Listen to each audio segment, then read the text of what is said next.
اعوذ باللہ من الشیطان الرجیم بسم اللہ الرحمن الرحیم فاستجاب لهم ربهم پس قبول کی ان کے لیے دعا ان کے رب نے، اور اللہ تعالیٰ نے فرمایا کہ انی لا اضیع عمل عامل منکم، بے شک میں ضائع نہیں کرتا عمل کرنے والے کے عمل کو تم میں سے کوئی بھی نیکی کا عمل کرے تو میں کسی عمل کو ضائع نہیں کرتا، من ذکر او انثی، مرد ہو یا عورت ہو، بعضکم من بعض، تم میں سے بعض میں سے ہیں، فالذین ہاجروا، وہ لوگ جنہوں نے ہجرت کی، وَأُخْرِجُوا مِن دِيَارِهِمْ، اور اپنے گھروں سے نکالے گئے، وَأُوذُوا فِي سَبِيلِي، اور وہ لوگ جو اذیتیں دی گئیں، جن کو تکلیفیں دی گئیں میرے راستے میں، وَقَاتَلُوا، اور وہ لوگ جنہوں نے قتال کیا، لڑائی کی، جہاد کیا، وَقُتِلُوا، اور اللہ کے راستے میں شہید کر دیے گئے۔ اللہ کہتے ہیں لَأُكَفِّرَنَّ عَنْهُمْ سَيِّئَاتِهِمْ، میں ضرور ان سے مٹا دوں گا ان کی برائیوں کو، وَلَأُدْخِلَنَّهُمْ جَنَّاتٍ، اور میں ضرور داخل کروں گا ان کو ایسی جنتوں میں کہ تجری من تحتی الانہار، کہ جن کے نیچے نہریں بہہ رہی ہوں، ثوابا من عند اللہ، یہ بدلہ ہے اللہ تعالیٰ کی طرف سے، ثواب ہے اللہ کی طرف سے، واللہ عنده حسن الثواب، اور اللہ تعالیٰ کے پاس بہت ہی اچھا بدلہ ہے۔ سورہ آل عمران کی آیت نمبر 195 ہے جو آپ کے سامنے تلاوت ہوئی ہے، آپ نے اس کا ترجمہ سنا، اور اس کے 2 درس اس سے پہلے گزر چکے ہیں جن میں کافی ساری تفصیل آ چکی ہے، بہت سے مسائل بھی بیان ہوئے، اور پچھلے درس میں ہجرت کا جو عمل ہے اس کو بیان کیا کہ اللہ کے راستے میں اللہ کی رضا کے لیے، اللہ کے دین کو خوشی کے ساتھ اپنانے کے لیے ہجرت کرنا، ایک مقام کو چھوڑ کر دوسرے مقام پر جانا، ایسی جگہ کو چھوڑ کر کہ جہاں کافر عبادت نہ کرنے دیں، تنگ کریں، اللہ کا دین مشکل ہو جائے، اس کو چھوڑ کر دوسری ایسی جگہ چلا جانا کہ جہاں وافر مقدار میں ایسے لوگ رہتے ہوں جو نیک ہوں اور وہاں وہ خوشی سے اللہ کی عبادت کر سکیں، یہ ہجرت ہے۔ جس طرح صحابہ اکرام نے مکہ سے مدینہ ہجرت کی، حضور علیہ الصلاۃ والسلام نے، کہ مکہ کے لوگ تنگ کرتے تھے اور بیت اللہ میں بھی داخل نہیں ہونے دیتے تھے، اور اسی طرح صحابہ اکرام کو مارنا، پیٹنا اور تکلیفیں دینا اور شہادتیں اور طرح طرح سے جو ہے تنگ کرنا، تو اس لیے مجبوراً اس جگہ کو چھوڑ کر بنے بنائے مکان چھوڑ دیے، اپنے کاروبار چھوڑ دیے، ہر چیز چھوڑ کے مدینہ کی طرف ہجرت کر دی، مدینہ کو اپنا مسکن بنا لیا، تو اس کو ہجرت کہتے ہیں۔ اور تفصیلاً پچھلے درس میں یہ ذکر ہو چکا ہے کہ حضور علیہ الصلاۃ والسلام نے ارشاد فرمایا، حدیث ہے بخاری اور مسلم شریف کی حدیث ہے، حضرت عمر بن خطاب رضی اللہ تعالیٰ عنہ سے روایت ہے کہ حضور نے فرمایا فمن كانت هجرته الى الله ورسوله فهجرته الى الله ورسوله، کہ جس آدمی کی ہجرت اللہ اور اس کے رسول کے لیے ہوئی تو اس کی ہجرت اللہ ہی اور اس کے رسول کے لیے شمار ہوگی، لیکن ومن كانت ہجرته الى دنیا کے لیے جس نے ہجرت کی، یصیبها، تو وہ اسی کو پائے گا، اب امرأۃ یتزوجها، یا کسی عورت سے شادی کرنے کے لیے ہجرت کی، فہجرته الی ما ہاجر الیہ، اس کی ہجرت وہی شمار ہوگی جس کی طرف اس نے ہجرت کی۔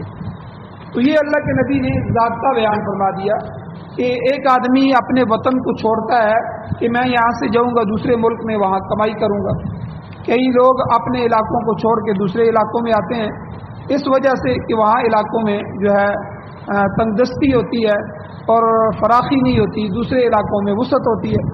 بہت سے لوگوں نے ہجرت کی ہے کہ کاروبار کریں گے، تو یہ ہجرت جو ہے یہ اپنے گھروں کو، گھر بار، اولاد کو لے کے آنا، یہ ہجرت دنیا کے لیے، یہ شرعی ہجرت نہیں۔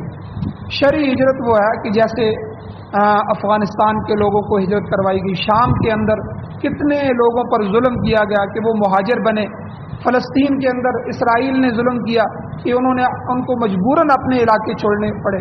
اور اسی طرح پاکستان بنتے وقت جو لوگوں نے ہجرت کی تھی اس ملک کی طرف کہ یہ ایک ایسا ملک بن رہا ہے کہ جس کی بنیاد لا الہ الا اللہ پر ہوگی، تو اس کے لیے ہجرت کرنا، اگرچہ بعد میں آ کے دھوکہ دیا گیا اور اس ملک کی بنیاد لا الہ الا اللہ پر نہیں ہوئی بلکہ انگریز کے قانون پر اس کی بنیاد ہے. تو بہرحال وہ آدمی جس نیت سے ہجرت کرے گا اس کو اسی نیت کے ساتھ ثواب ہوگا. تو یہ تفصیلاً پچھلے آیتوں میں پچھلے درس میں گزر چکا ہے.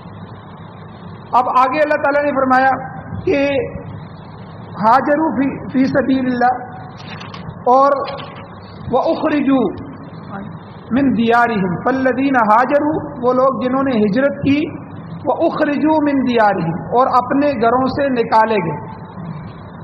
وہ گھر میں رہ رہے تھے تو کافروں نے تنگ کیا، ایسا مجبور کیا، ایسے قوانین بنا دیے یا ایسا ان کو ذلت کے ساتھ رہنا پڑتا ہے تو اس لیے ان کو گھروں سے نکال دیا.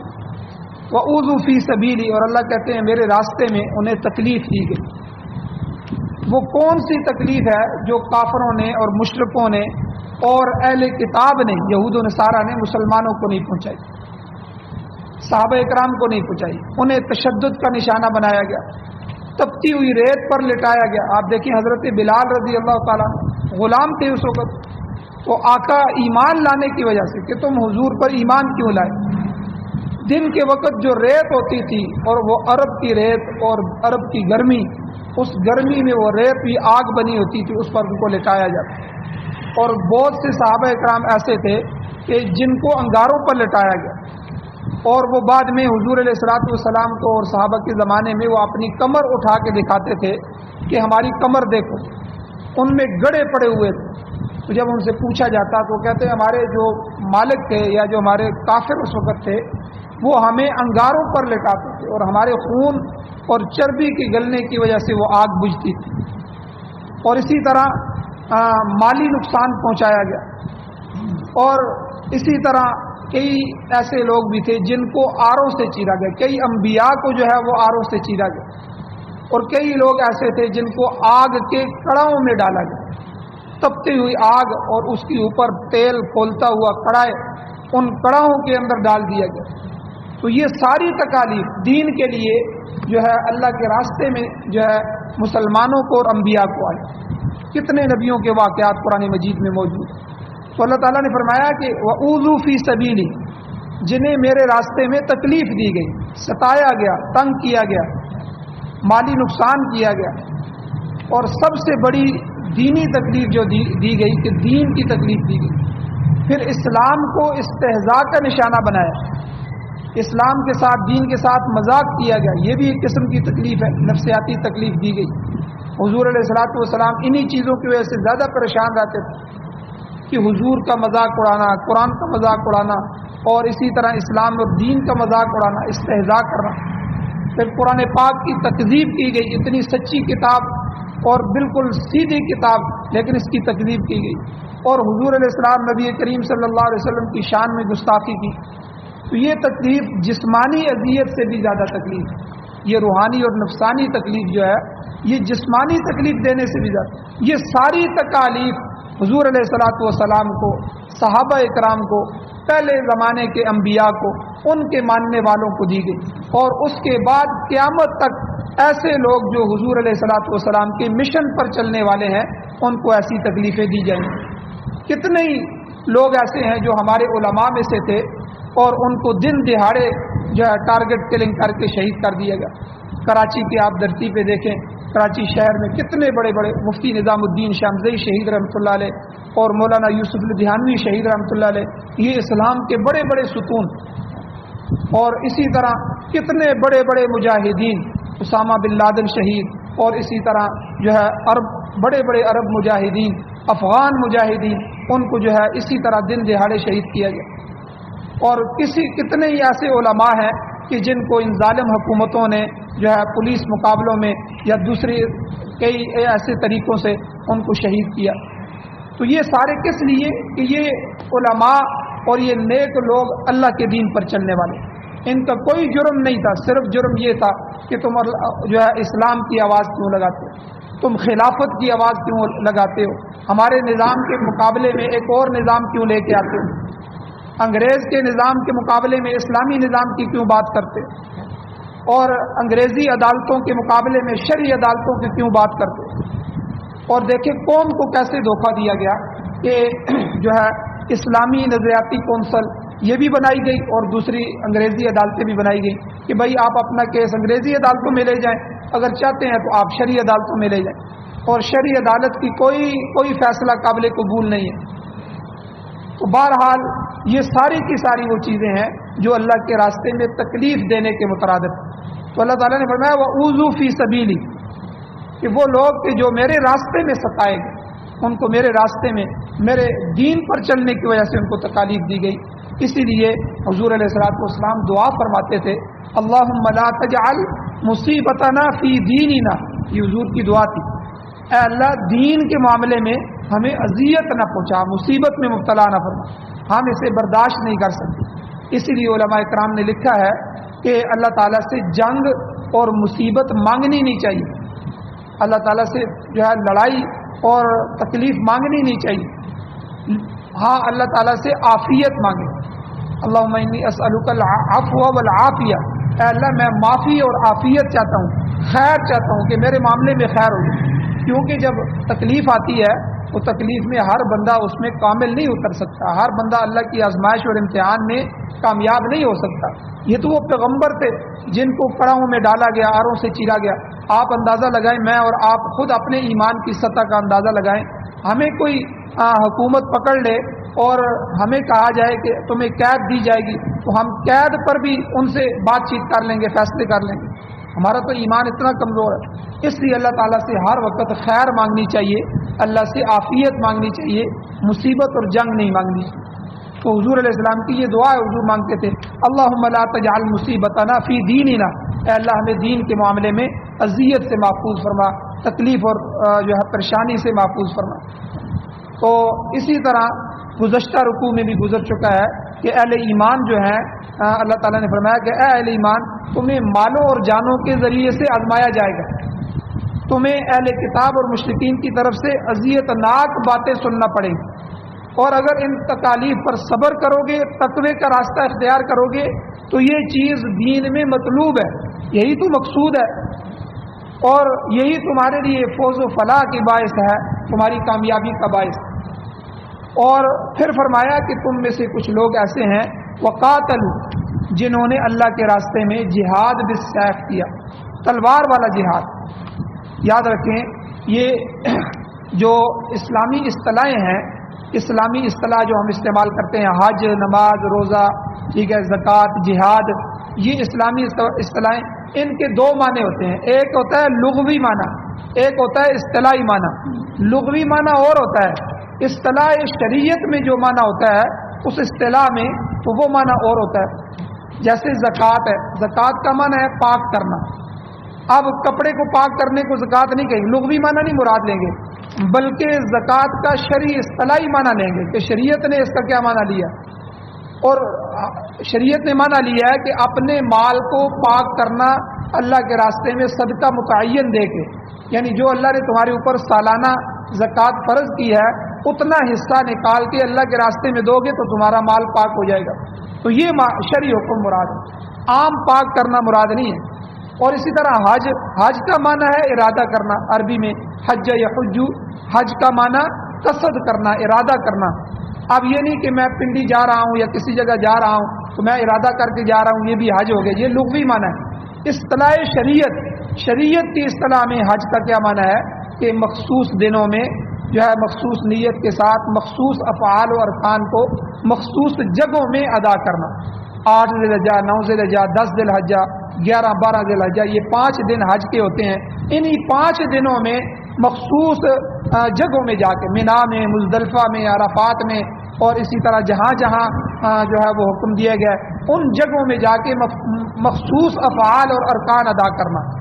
جو ہے کسی جگہ وقوف کیا جا رہا ہے، کسی جگہ قربانی کی جا رہی ہے، کسی جگہ جو ہے وہ رات گزاری جا رہی ہے، کسی جگہ 2 نمازیں اکٹھی پڑھی جا رہی ہیں، کسی جگہ کوئی اور عمل کیا جا رہا ہے، کسی جگہ حلق اور قصر کیا جا رہا ہے، تو یہ ساری چیزیں جو ہیں مخصوص جگہوں میں یہ حج ہے۔ اسی طرح جہاد جو ہے، جہاد بیچارے کے ساتھ بہت ظلم کیا گیا کہ جہاد کا لغوی معنی مچھروں کے خلاف جہاد، مکھیوں کے خلاف جہاد، ٹھیک ہے، فلاں چیزوں کے خلاف جہاد، یہ لغوی معنی مراد لے کے جو ہے یہ اصطلاح شریعت جو ہے اس کو بدنام کرنے کی کوشش کی۔ بھئی جہاد کا جو شرعی اصطلاحی معنی یہ ہے کہ اللہ کے راستے میں اللہ کے دین کو غالب کرنے کے لیے تیر و تلوار لے کے، وقت کا جو اسلحہ ہے وہ لے کے دشمنوں کے مقابلے میں نکلنا، ان سے قتال کرنا اور لڑتے لڑتے ان کو مار دینا یا خود اللہ کے راستے میں شہید ہو جانا یا غازی بن کے اپنے گھر کو لوٹنا۔ تو یہ جہاد ہے، یہ شریعت کا معنی ہے۔ لغوی معنی کیا ہے؟ لغوی معنی جہاد کا جدوجہد ہے، محنت کرنا، کوشش کرنا، جدوجہد کرنا۔ اب جو ہے اس معنی کو ہر جگہ لکھا ہوتا ہے، تو اس لیے یہ معنی جو ہے وہ عام نہیں ہے، لغوی معنی مراد نہیں ہے، جہاد کا شرعی اصطلاحی معنی جو شریعت نے۔ یہاں بھی اللہ تعالیٰ نے اس آیت میں کیا فرمایا کہ ایک تو وہ لوگ جو میرے راستے میں ستائے گئے، وَأُوذُوا فِي سَبِيلِي، دوسرا وَقَاتَلُوا، جنہوں نے اللہ تعالیٰ کے کلمے کو بلند کرنے کے لیے، اسلام کو نافذ کرنے کے لیے جان کو ہتھیلی پر رکھ کر اللہ تعالیٰ کے دین کے لیے جو ہے اللہ کے راستے میں نکل کر جہاد بالسیف کیا، تلوار کے ساتھ جہاد کیا، اور اس سے کوئی ان کی دنیاوی غرض نہیں تھی بلکہ لِتَكُونَ كَلِمَةُ اللَّهِ هِيَ الْعُلْيَا، اللہ کہتے ہیں تاکہ اللہ کا کلمہ دنیا میں بلند ہو جائے، اس کا دین غالب آ جائے اور قرآن پاک کا جو دستور ہے وہ جاری ہو جائے۔ تو فرمایا جو لوگ کفن باندھ کر اللہ کے راستے میں نکلتے ہیں اور اللہ کے دین کے غلبے کے لیے نکلتے ہیں، اللہ تعالیٰ نے یہاں وہ مراد دی۔ یاد رکھیں جو دین ہے، شریعت ہے، اس کے دو پہلو ہیں، ایک ہے اشاعت دین، دین کا پھیلانا، ایک ہے غلبہ دین، دین کو غالب کرنا، یہ دو چیزیں ہیں۔ اب ہم نے سارا زور اشاعت دین پہ لگا دیا، سارا زور اشاعت دین، دین کو پھیلاؤ، دین کو پھیلاؤ، حالانکہ دین کو پھیلانا اصل چیز جو ہے دین غلبے کے لیے آیا ہے۔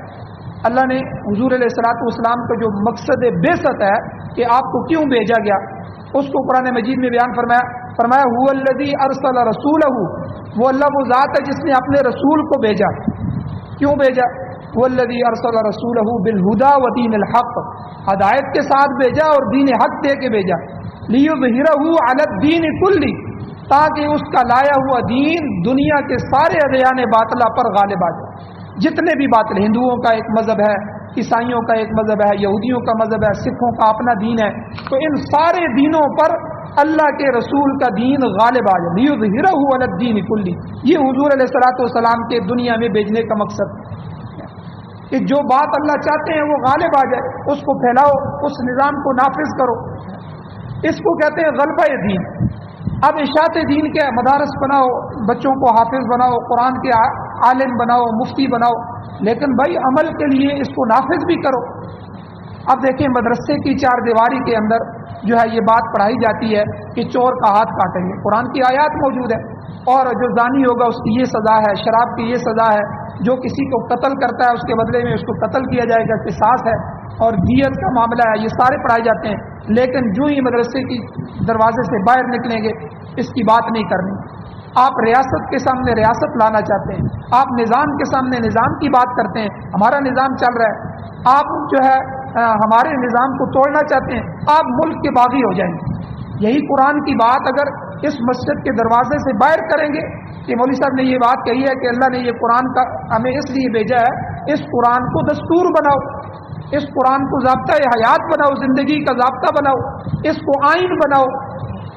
اب اس مسجد سے باہر اگر آپ خلافت کی بات کریں گے، قرآن و سنت کے نظام کی بات کریں گے، آپ ملک اور قوم کے باغی کہلائیں گے۔ بھائی ہمارے نظام کے مقابلے میں اور یہی لال مسجد والوں کو کیا قصور تھا؟ انہوں نے یہی کہا تھا کہ شریعت یا شہادت، آپ شریعت نافذ کرو۔ اس ملک کو لا الہ الا اللہ کی بنیادوں پہ آپ نے کہا تھا ہم کھڑا کریں گے، کہاں ہے وہ لا الہ الا اللہ کی بنیادیں؟ ہر چیز میں اللہ کے دین کی بغاوت، ہر چیز میں اللہ اور اللہ کے رسول کی مخالفت، اور دین اور مسلمانوں کو، مدارس کو بدنام کرنا، مساجد کو غیر آباد کرنے کی کوشش کرنا، علماء کا قتل عام کرنا، ہر چیز میں۔ تو اللہ اور اللہ کے دین کہاں ہے؟ جب یہ بات آپ کریں گے تو آپ کہیں گے یہ تو آپ جو ہے ہمارے ماحول کے خلاف بات کر رہے ہیں، ہمارے آئین کے خلاف بات کر رہے ہیں۔ تو ہمارے لیے ہمارا آئین مقدس ہے۔ بھائی ہمارے لیے ہمارا آئین مقدس نہیں ہے، ہمارے لیے اللہ اور اللہ کے رسول کا، اللہ کا قرآن اور اللہ کے نبی کی احادیث مقدس ہے۔ ہمارے لیے تو وہ مشعل راہ ہے۔ اگر ہمارا آئین قرآن و سنت کے مطابق ہے تو ہمارے لیے دل و جان سے زیادہ پیارا ہے۔ وہ اس لیے نہیں کہ ہمارا آئین ہے، بلکہ اس لیے کہ وہ قرآن و سنت ہے۔ اور اگر ہمارا آئین قرآن اور سنت کے مخالف ہے تو ہم اسے قبول نہیں کر سکتے، ہم مجبور ہیں، کیونکہ اگر ہم اس کو قبول کرتے ہیں تو ہم اللہ اور اس کے رسول کی مخالفت پہ آ جاتے ہیں۔ اگر ہم ملک کے باغی نہیں بنیں گے تو اللہ کے باغی بن جائیں گے، اللہ کے قرآن کے نظام کی مخالفت نظام کی حامی ہو جائے گی۔ جمہوریت جو ہے، یہ جمہوریت کیا ہے؟ یہ انگریز کا نظام ہے جو ہمارے ملکوں میں، اسلامی ملکوں میں نہ، ہمارا نظام تو خلافت کا نظام ہے۔ اللہ کے نبی کے جانے کے بعد اللہ کے نبی کے خلیفہ تھے سیدنا صدیق اکبر رضی اللہ تعالیٰ عنہ پہلے خلیفہ تھے، حضرت عمر رضی اللہ تعالیٰ عنہ دوسرے خلیفہ بنے، تیسرے جانشین جو تھے وہ حضرت عثمان رضی اللہ تعالیٰ عنہ بنے، پھر حضرت حیدر کرار رضی اللہ تعالیٰ عنہ، حضرت علی المرتضیٰ رضی اللہ چوتھے خلیفہ تھے۔ یہ تو خلفاء تھے۔ اور خلیفہ جو ہوتا ہے وہ ایک ہوتا ہے نا، اس کے وزیر مشیر کوئی نہیں ہوتا، کوئی خرچہ نہیں ہوتا، بس وہ قرآن و سنت کو لے کے چلتا ہے، خود بھی قرآن و سنت کا پابند ہوتا ہے اور قوم پر بھی قرآن و سنت کو لاگو کرتا ہے۔ یہ خلافت ہے۔ تو اب جمہوریت کو نافذ کیا گیا اور پھر ہم اس نظام کا حصہ بن گئے، ہر بندہ اس نظام کا حصہ بن گیا۔ اور بلکہ ہمارے ایک استاد تھے، وہ فرمایا کرتے تھے جس دن ووٹیں ہوتی ہیں نا، الیکشن ہوتے ہیں، ووٹ ہوتی ہے، میں اس دن سارا دن مسجد میں گزارتا ہوں کہ ہم جا کے وہاں ٹھپے لگا رہے ہوتے ہیں، انگوٹھے لگا رہے ہوتے ہیں، مورے لگا رہے ہوتے ہیں، اے اللہ تیرا نظام ہمیں قبول نہیں ہے، یہ انگریز کے نظام کے لیے ہم آ گئے، یہ ہم ووٹیں ڈالنے کے لیے آ گئے، اس نظام کو تقویت دے رہے ہیں۔ اس نظام کا حصہ بننا، جس نظام کو آپ قبول کریں گے، یاد رکھیں دنیا میں تو چل جائے گا لیکن کل اللہ قیامت والے دن نہیں پوچھیں گے میں نے اپنے نبی کو اپنا قرآن دے کے بھیجا تھا، میں نے تمہیں اپنے نبی کے فرامین دیے تھے کہ تم اس کو لاگو کرو، تم نے کس نظام کی بات کی ہے؟ تم نے اپنی زندگی میں کس نظام کو سپورٹ کیا؟ کن لوگوں کے ساتھ تمہارا تعاون تھا؟ تو اس لیے میرے بھائیوں یہ سوچنے کی بات ہے۔ وقاتلوا، اللہ فرماتے ہیں جو اللہ کے راستے میں نکلے اور جہاد کیا تاکہ دین غالب ہو جائے۔ تو اس لیے میں کہہ رہا تھا دین کی اشاعت بہت ہو چکی ہے، دعوت و تبلیغ کا کام آپ دیکھیں، مولانا الیاس رحمۃ اللہ علیہ سے شروع ہوا، نظام الدین کی بستی سے، ایک بستی سے چلتے چلتے چلتے 200 ملکوں میں چلا گیا، یہ اشاعت دین ہوا ہے، دین پھیلا ہے۔ اسی طرح مدارس کو دیکھیں، ایک مدرسے تھے، ایک دو مدرسوں سے چلتے چلتے آج افریقہ کے جنگلوں میں بھی مدارس بن گئے، ہر گلی گلی میں مدرسہ بن گیا، ہر مسجد کے ساتھ حفظ کا نہیں تو ناظرے کا مدرسہ بن گیا، گھروں گھروں میں مدارس بن گئے، یہ اشاعت دین ہو گئی ہے۔ اسی طرح دین کے جتنے شعبے ہیں وہ سارے شعبے پھیل چکے ہیں پوری دنیا میں۔ بھائی اب غلبہ دین کب کرو گے؟ دین کا جو دوسرا شعبہ ہے، اب اس دین کو جس کو پھیلا دیا ہے، اب اس دین کے نظام کی بات بھی کی جائے، اس دین کو غالب کیا جائے۔ یہ جو دوسرا شعبہ ہے یہ جہاد سے منسلک، اور جہاد کے ساتھ نکلنا، اور ہر وہ آدمی جو اللہ کے دین کے راستے میں بغاوت کے لیے آئے اس کو کاٹ دینا، اللہ کے دین کو، اللہ کے نظام کو غالب کر۔ یہ وقاتلوا، یہ اس جملے کا مطلب ہے۔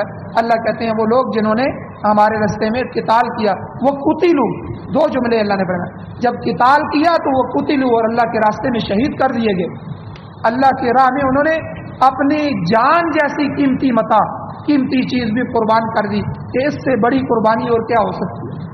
اللہ کہتے ہیں یہ وہ لوگ ہیں، ان کو پھر ہم کیا دیں گے؟ اللہ کہتے ہیں ایسے لوگوں کے متعلق لَأُكَفِّرَنَّ عَنْهُمْ سَيِّئَاتِهِمْ، کہ میں ان کی خطاؤں کو ضرور معاف کر دوں گا، ساری خطائیں معاف کر دوں گا۔ اسی لیے حدیث میں آتا ہے، حضور علیہ الصلوۃ والسلام نے ارشاد فرمایا کہ شہید کے خون کا پہلا قطرہ زمین پر گرنے سے پہلے ہی اللہ تعالیٰ اس کے سارے گناہوں کو معاف کر دے۔ ابھی قطرہ جو گولی لگی، خون نکلا اور ابھی قطرہ زمین پہ نہیں پہنچا، اللہ سارے گناہ معاف کر دے۔ یہی تو اس آیت میں اللہ فرما رہے ہیں وقاتلوا وقتلوا، جو اللہ کے راستے میں جہاد کر رہے ہیں اور اللہ کے راستے میں شہید ہو رہے ہیں، لَأُكَفِّرَنَّ عَنْهُمْ سَيِّئَاتِهِمْ، ہم ان کے سارے گناہوں کو ضرور بالضرور معاف کر دیں۔ اسی طرح مسلم شریف کی روایت میں آتا ہے حضور نبی کریم صلی اللہ علیہ وسلم نے ارشاد فرمایا کہ 3 عمل ایسے ہیں جو سارے گناہوں کو معاف کر دیتے ہیں۔ ایک اسلام لانا، جو ہی کافر تھا، ایک آدمی 60-70 سال سے کافر ہے، اس نے ساری زندگی کفر میں گزاری، جو ہی مسلمان ہوگا اسلام لاتے ہی اللہ کے نبی نے فرمایا یہدم ما کان قبلہ، کہ جو کچھ اس نے پہلے کیا وہ سارا معاف ہوگا۔ اب وہ ایسا پاک صاف ہو گیا جیسے بچہ جو ہے ماں کے پیٹ سے پیدا ہوتا ہے، معصوم ہوتا ہے، گناہوں سے پاک ہوتا ہے، تو اللہ اس کو پاک، اسلام جو ہے یہ ہر چیز کو پاک کر دیتا ہے۔ اور دوسرا ہجرت، دوسری چیز حضور نے فرمایا جب اللہ کے راستے میں اللہ کے دین کے لیے اور اپنے دین کے غلبے کے لیے اپنے علاقے کو چھوڑنا، اپنے برادری خاندان اپنی جگہ کو چھوڑ کر دوسرے علاقے میں چلا جانا، یہ ہجرت جو ہے یہ بھی سارے کے سارے گناہوں کو ختم کر دیتی۔ تیسرا حضور نے فرمایا حج، یہ حج ایسا عمل ہے کہ جب حج مبرور ہو جائے، حج مقبول ہو جائے، تو حضور نے کیا فرمایا حدیث میں کہ جو آدمی حج کرتا ہے اور اللہ کے ہاں اس کو حج قبول ہو جاتا ہے، تو حج مبرور پر اللہ کیا دیتے ہیں، اللہ اس کو ایسے پاک صاف کر دیتے ہیں جیسے بچہ ماں کے پیٹ سے پیدا ہوتا ہے۔ اس لیے حاجی جب واپس آتا ہے تو اس سے دعائیں کروائی جاتی ہیں کہ اس کے سارے گناہ معاف ہیں، تو اللہ تعالیٰ ان کی دعاؤں کو بھی قبول فرماتے ہیں۔ تو یہ 3 عمل ہے حضور نے فرمایا اسلام، ہجرت اور حج، کہ ان کے انجام دینے پر یہدم ما کان قبلہ، اللہ تعالیٰ سابقہ سارے گناہوں کو معاف کر دیتے۔ لیکن یہاں ایک چیز اور یاد رکھیں کہ البتہ جو حقوق العباد ہیں، بندوں کے حقوق ہیں، وہ اللہ معاف نہیں کرتے۔ وہ اللہ حقوق اللہ جو ہے، جو اللہ کے حق اس نے ضائع کیے ہیں وہ معاف کر دیتے ہیں۔ بندوں کے حقوق جو ہے یہ بندہ ہی معاف کر سکتا ہے۔ تو جب تک صاحب حق جو ہے وہ خود معاف نہیں کرتا اس وقت تک حقوق۔ ایک شخص حضور علیہ السلام کی خدمت میں آیا، حدیث میں آتا ہے، اس نے عرض کیا کہ حضور اگر میں خدا کی راہ میں لڑوں، جہاد کروں اور اس طرح لڑوں اور مارا جاؤں کہ مقبلاً غیر مدبرن، میں آگے سے آگے بڑھ رہا ہوں اور پشت نہیں پھیر رہا، میری پشت پیچھے نہیں پھری، آگے ہی بڑھ رہا ہوں، بہادری کے ساتھ لڑ رہا ہوں، تو اور پھر لڑتے لڑتے میری جان قربان ہو جائے تو کیا میرے سارے گناہ معاف ہو جائیں گے؟ حضور علیہ الصلوۃ والسلام نے فرمایا کہ ہاں جو ہے سارے گناہ اللہ معاف کر دیں۔ یہ سن کر جب وہ شخص واپس جانے لگا تو نبی اکرم صلی اللہ علیہ وسلم نے پھر بلا کے ارشاد فرمایا کہ باقی گناہ تو سارے ہی معاف ہو جائیں گے الا الدین، سوائے قرض کے۔ قرضہ یعنی یہ حقوق العباد میں سے ہے۔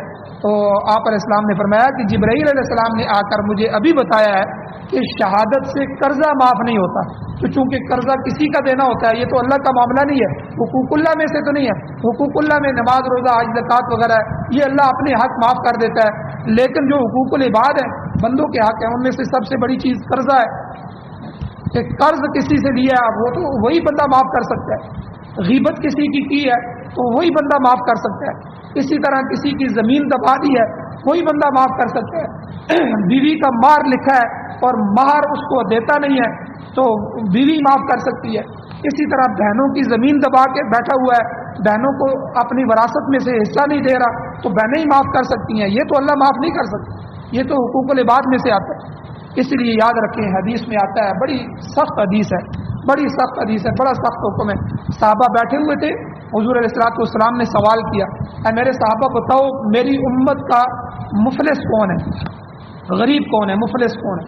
صحابہ نے کہا کہ اللہ کے نبی مفلس وہی ہے جس کے پاس کھانے پینے کے لیے کچھ نہیں ہے، غریب آدمی ہے، کہیں جاتا ہے کوئی اس کی بات نہیں سنتا، کچھ چیز اس کے پاس نہیں ہے۔ حضور نے فرمایا کہ نہیں، میری امت کا مفلس وہ ہے جو کل قیامت کے دن پہاڑوں جتنے عمل لے کے اللہ کے پاس آئے گا، بڑے حج ہوں گے، بڑی عبادتیں ہوں گی، بڑی تہجدیں ہوں گی، تلاوت قرآن کی تلاوتیں ہوں گی، دعوت و تبلیغ ہوگی، جہاد ہوگا اور بڑا عالم ہوگا، بڑے عمل لے کے آئے گا، لیکن حقوق لینے والے لسٹ بنا کے کھڑے ہوں گے، اتنے بندے، بہنوں کے حق، بیوی کے حق، پڑوسیوں کے حقوق، فلاں کا حق دینا ہے، فلاں کا حق دینا ہے، اللہ تعالیٰ کہیں گے ان کے حقوق دو۔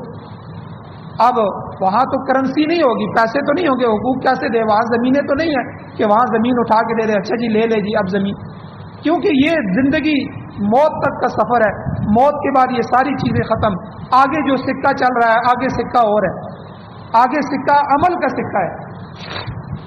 اب حضور نے فرمایا اس آدمی کی نیکیاں ان حق والوں کو دی جائیں گی. اچھا جی اس نے اتنے جو ہے رقم تم سے لی تھی، اتنی نمازیں اس کو دے دو، اس کے اتنے حج اس کو دے دو، یہ فلاں آگے جی اتنے روزے دے دو، اتنی تلاوتیں اس کی دے دو. اور کرتے کرتے کرتے حضور نے فرمایا اس کے سارے نیک اعمال ختم ہو جائیں. اب جب نیک اعمال ختم ہو جائیں گے، قرضہ لینے والے، حق لینے والے اب بھی باقی ہوں گے. حضور علیہ الصلوۃ والسلام نے فرمایا، اللہ تعالیٰ فرمائیں گے ان کے گناہ اٹھاؤ اور اس پہ ڈالتے جاؤ. ظاہر بات ہے نیکی تو باقی نہیں رہی، اب ان کے گناہ جو ہے معاف کرتے جاؤ. اب اتنے ہی اس کے بدلے میں ان کے گناہ اس پہ ڈالے جائیں گے. اور کرتے کرتے کرتے آخر میں جب اس کا حساب ختم ہوگا، جو پہاڑوں جتنی نیکیاں لے کے آئے گا، حقوق العباد کی وجہ سے وہ اس کو جہنم میں ڈالا جائے گا اور گناہوں کے پہاڑ لے کے جہنم میں چلا جائے گا. حضور نے فرمایا اے میرے صحابہ، یہ میری امت کا مفلس ہے، یہ قابل رحم ہے. تو اس لیے میرے بھائیو، شہید اور شہادت اور جہاد یہ بہت بڑے درجے ہیں، لیکن اس سے بھی قرضہ معاف نہیں ہوتا، اس سے بھی حقوق العباد معاف نہیں ہوتے. تو اس لیے معافی کے ساتھ ساتھ تلافی بھی کرنی ہوگی. ہم کہتے ہیں نہیں چلو جی کوئی بات نہیں ہے، آؤ معافی تلافی کر لیتے ہیں. معافی تلافی کا مطلب یہ ہوتا ہے کہ جو تم نے ان کے ساتھ غلط کیا ہے، اتنا عرصہ بہنوں کا حق دبا کے بیٹھے رہے ہو اور زمینیں کھاتے رہے ہو، تو چلو یہ تمہیں معاف کر دیتی ہے، یہ تو معافی ہو گئی. تلافی یہ ہے کہ اتنی زمین ان کے حوالے بھی کرو. تو یعنی معافی تلافی کا مطلب یہ ہے کہ معافی بھی مانگی جائے اس عمل پر اور تلافی بھی کی جائے کہ اتنا اس کو واپس بھی کیا جائے، اس کا حق بھی ادا کیا جائے. تو دنیا میں یہ تو آسان ہے، اگرچہ مشکل ہوتا ہے اپنے زمین اٹھا کے کسی کو دینا، مال دینا، لیکن میرے بھائیو آخرت میں یہ معاملہ بڑا سخت ہے. تو اس لیے حضور علیہ الصلوۃ والسلام نے فرمایا کہ شہید کو بھی قرضہ معاف نہیں. اور آخر میں اللہ تعالیٰ نے فرمایا ایسے لوگوں کے گناہ میں معاف کر دوں گا اور جو میرے راستے میں ہجرت کر رہے ہیں اور راستے میں جہاد کر رہے ہیں، شہید ہو رہے ہیں. وَأُوذُوا فِي سَبِيلِي، میرے راستے میں ان کو تکلیفیں دی گئی، اذیتیں دی گئی. اب آخر میں اللہ فرماتے ہیں کہ لَأُكَفِّرَنَّ عَنْهُمْ سَيِّئَاتِهِمْ، ایک تو میں ان کے گناہ معاف کروں گا، دوسرا وَلَأُدْخِلَنَّهُمْ جَنَّاتٍ تَجْرِي مِن تَحْتِهَا الْأَنْهَارُ، میں ان کو ایسی جنتوں میں داخل کروں گا جن کے نیچے دودھ کی نہریں، شراباً طہورا، پاکیزہ شراب کی نہریں، اور اسی طرح جو ہے شہد کی نہریں اور صاف ستھرے میٹھے پانی کی نہریں، طرح طرح چیزوں کی نہریں بہ رہی ہوں گی جن جنتوں کے. ایسے باغات، ایسی کوٹھیاں، ایسے محلات جو ہیں اعلیٰ و عرفہ جگہ میں ان کو عطا کروں گا، جن کی تفصیلات قرآن مجید میں مختلف جگہ پر آئی ہیں. فرمایا یہ سب چیزیں ان کے لیے کیا ہوگی؟ ثوابا من عند اللہ، یہ اللہ کی طرف سے ان کا اجر ہوگا، یہ بدلہ ہوگا، یہ ان کا ثواب ہوگا. دنیا میں اللہ کے راستے میں تکلیف اٹھا لینا، دنیا میں اذیت و برداشت کر لینا، دنیا میں جو ہے اللہ کے دین کے غلبے کے لیے شہادت کو اپنے گلے لگا لینا، ٹھیک ہے، یہ تھوڑا سا عمل ہے، یہ تکلیفیں برداشت کر لیں.